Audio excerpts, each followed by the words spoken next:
नमस्ते everyone. आज आपण लोण्यापासून साजूक तूप बनवत आहोत.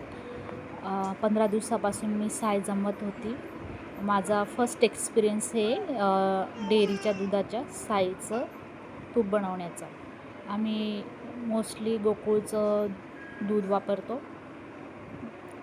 तर मी हे मिक्सरमध्ये घेतलं आणि त्यात लोणी काढून घेतली आणि बघा छान प्रकारे लोणी निघाली आहे. आणि ती लोणी मी 2 वेळा केली मिक्सरच्या भांड्याचा वापर करून. आणि आता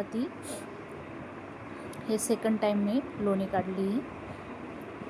साय जास्त होती, त्यात मी थंड पाणी फ्रीजमधलं वापरलं आहे.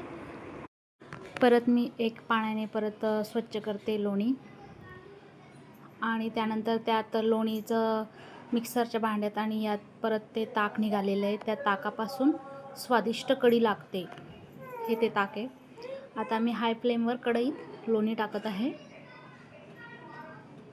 सुरुवातीला हाय फ्लेम करायचं आणि बघा हाय फ्लेममुळे थोडा फेस येतो. पाण्याची वाफ झालेली असते त्यामुळे फेस होतो. आणि त्यानंतर लो फ्लेमने बघा आता लोणीचं तूप व्हायला लागलं आहे. तुम्ही बघू शकतात.